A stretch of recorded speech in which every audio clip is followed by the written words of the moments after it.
And speaking of ghost hunting, may mga gadget na ginagamit ng mga ghost hunter to prove or to measure ang energies ng mga ghosts, ng mga spirits sa paligid. O, di ba? Just like this one. Ito. This is, they call this one EMF meter. Kaya nitong i-gauge ang energy ng mga multo, ng mga espiritu. They call this one EMF. It's an electromagnetic field meter. So, kapag inon mo to, so, yan, may green at pwede siyang pumalo hanggang red. Pero dahil sa meron tayong magnetic field dito sa loob, so ang nasasagap niya yung magnetic field. Alright. Normally, this device can be used sa mga lugar kung saan may mga hauntings. Wala naman kasing electricity doon, wala ring magnetic field. So, kapag pumitik siya, meaning merong existence, merong presence sa lugar. Dito, marami kasing mga electronic device dito, so we expect na pumapalo siya. Ito yung EMF meter, electromagnetic field meter. So, may mga measure yan 1.5 milligauss, ayan, 2.5 hanggang 20 plus yung pinaka-red. This is highly recommended sa ghost hunting kasi walang rito, hindi kayang manipulate to unless na behind the scene, behind the camera, meron ko yung gagawin, mailalagay kayo somewhere here. So dapat wala. Okay? So this is an analog device ng EMF meter. Although may mga EMF meters sa mobile app, medyo may hindi ganong reliable so meaning hindi siya accurate. Isa pang very controversial na ginagamit ng mga ghost hunter, yung spirit box. Mayroong analog spirit box, especially if you visit the ghosthunterequipment.com, yung SB7. Yun ang SB7 ang popular ngayon kasi yun ang abot kaya ng karamihang mga ghost hunter. I think meron na rin yata yung SB11, which is very expensive.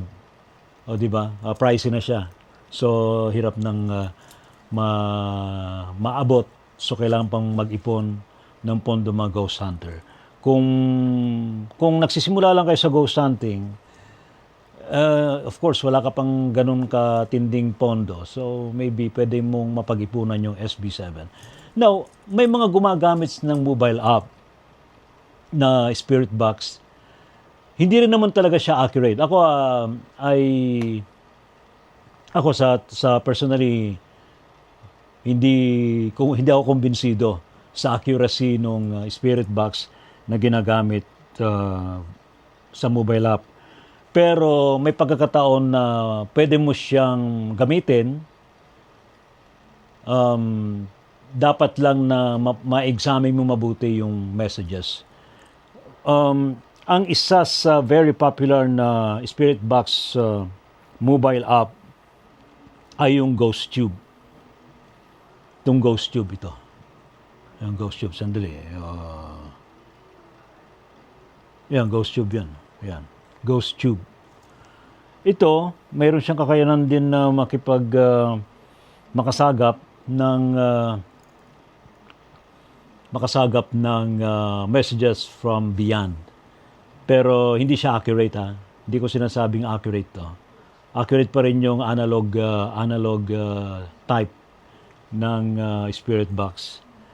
Although ito'y pwede mo siyang ma-monitor dito, ang sabi ng mga nagde-debunk ng ganitong spirit box, dapat hindi ka yung susunod dun sa sinasabi ng spirit using this spirit box mobile app.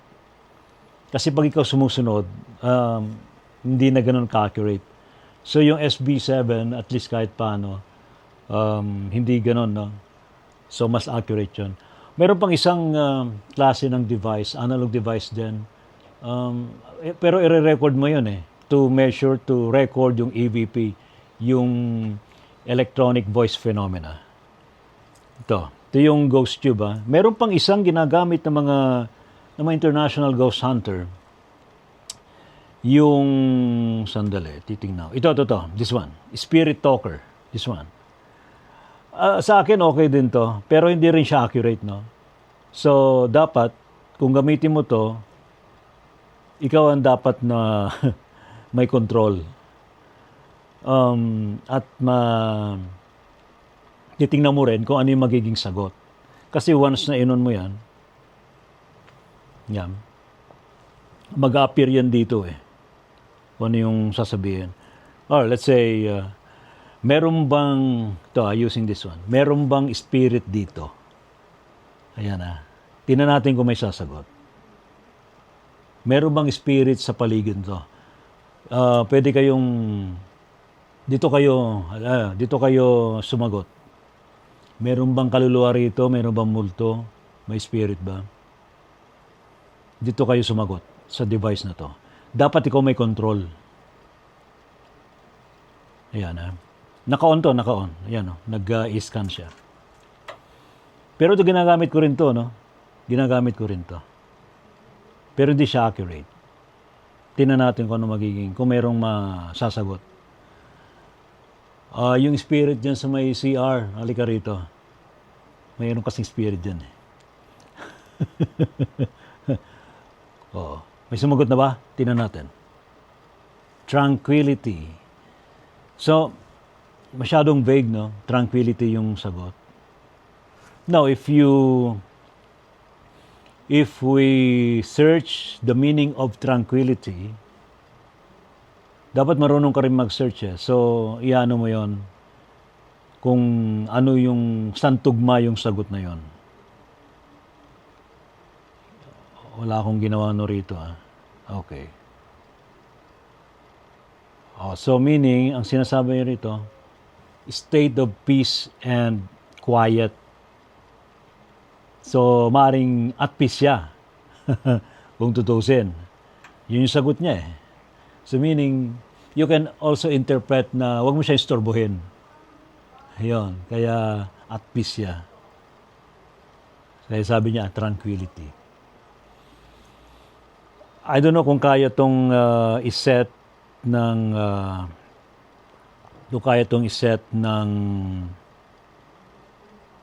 meron din pa siyang LiDAR. Hindi, ito rin ang gumawa na. May mga, may laser camera, infrared. Ginagamit din to ng mga ghost hunter. Okay. Alright, meron bang angel sa tabi ko? Yon, angel hindi multo, angel. Yan, tingnan natin. Sagot ka nga rito, may angel, may guardian angel. Kasi guardian angels naman ay spirit, no? O, di ba? Spirit ng mga guardian angels. So let's try kung sasagot yung aking guardian angel ito. Although kilala ko na siya. Ngayon, tingnan natin anong sagot niya. Andito ka ba, guardian angel ko? Okay, sagot ka na rito, bilis. Tinetesting lang natin tong spirit talker. Wala ayaw niya. Paranormal research device. Nakita niyo yan? Yan. Paranormal research device. Yan. Ayaw sumagot ng guardian angel ko. Ayaw na niya, ayaw. Pinapakita sa mindset ko, umiiling siya. Ayaw niya sumagot. So iba na lang ibang guardian angel na lang ang tatawagin natin? Ha? Young. May sumagot naman, young. So what's the meaning of young? It's bata. Bata. Mostly mga guardian angels are mga children. Mga bata sila. I remember when I first met my guardian angel, talagang bata siya. Right. Okay. So, yun. Okay. Ito yung spirit talker. Meron pang ibang ginagamit na, ito yung ito yung digital na EMF. Ito. Yan. Kita nyo yan. Ito rin yung EMF meter. Mobile app. I think gumagana rin naman to eh. Gumagana rin naman to. Kapag i-measure mo yung EMF ng katawan mo, makikita dito eh. Ayan. Pero di rin siya accurate. I'm telling you, di rin siya accurate. Another one, ito yung binabanggit, LiDAR.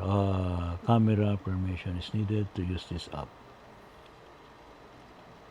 Ito yung LiDAR. Infrared yan. Kaya niyang i-detect kung may presence, makikita sa infrared.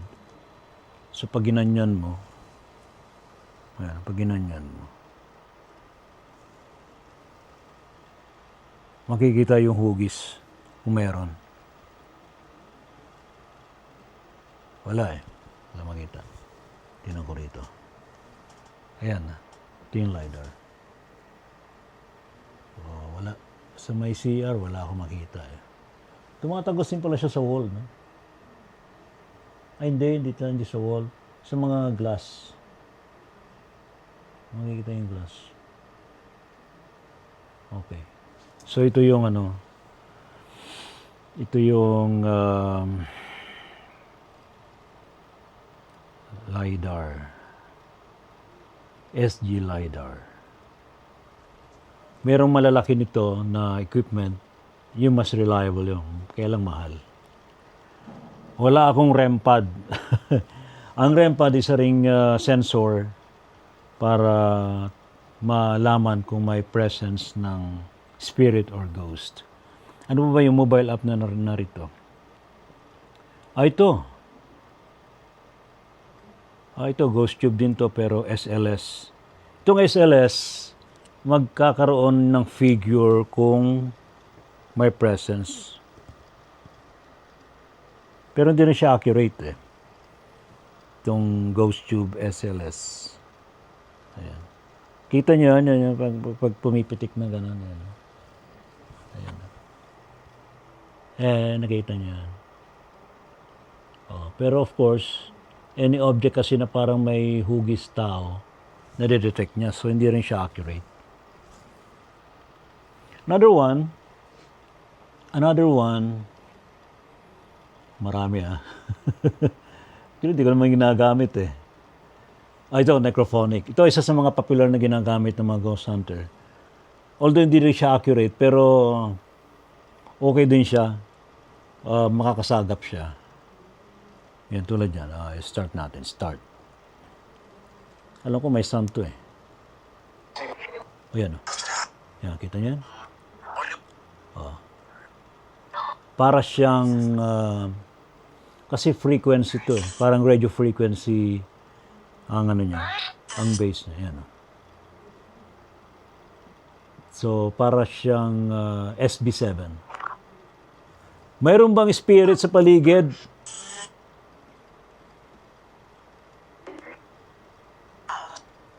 Ano? Ano na?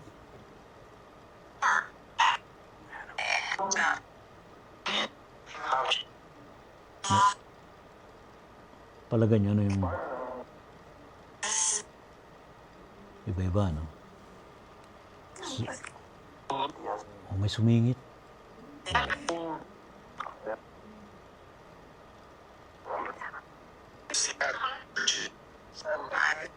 Yeah. Ito yung necrophonic. Salamat. Kapag gumagamit ka ng ganito, magpasalamat kayo pagtapos na. Isara ninyo yung communication. Okay. So yan, necrophonic. Popular din to sa mga ginagamit ng mga ghost hunter. Ano pa ba yung isang ginagamit ng mga ghost hunter? Ito, necrometer. Pero hindi ko ginagamit to eh. Hindi ko na-try to. Parang Hindi ko yata vibes. Parang boring yata. Although yung mga, may nakita na akong gumamit nito, yung Haunted PH na Ghost Hunter group. Nakita kong ginamit na rin nila to. Necrometer. Paano ba ito? Ayan. Pero dapat pumapalo to. Ayan eh. Ayan. Tutunog yan. Necrometer. May spirit ba rito? Ano? Ano sabi mo?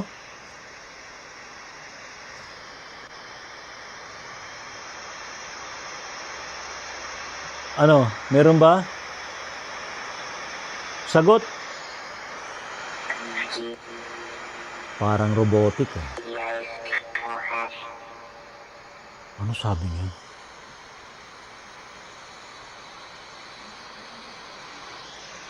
Dinig niyo yun? Ayan. Sabihin niyo nga anong sinasabi niya, hindi ko maintindihan. Yan ang ayaw ko sa ganito eh. Hindi mo maintindihan eh.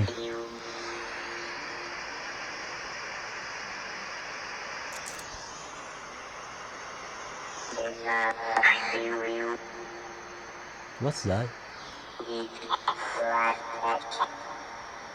Parang alien. May sumasagot na alien. Okay. Tigil ko na. Salamat kung sino ka man. Salamat po. Salamat. Ayan. Tinigil ko na. Baka kung sino yun. Okay. So yan po. Ilan lang po yan sa mga ginagamit ng mga ghost hunter. Pero ako, I always recommend na we can use the analog devices. Para sa akin, mas accurate yun. Now, if you want to visit ghosthunterequipment.com, ghosthunterequipment.com. Itong Ovilus 5, sabi nila talagang maganda raw itong pagkakadesign nitong device na to. Kaya lang, maganda rin ang presyo. Anong presyo? Kita nyo? 35,800. Hindi biro maging ghost hunter. Sa totoo lang. Marami siyang sensor. Parang all-in-one yung sensor niya. No? Diba? Parang all-in-one. Ovilus 5. Ano pa ba yung bang mga spirit boxes.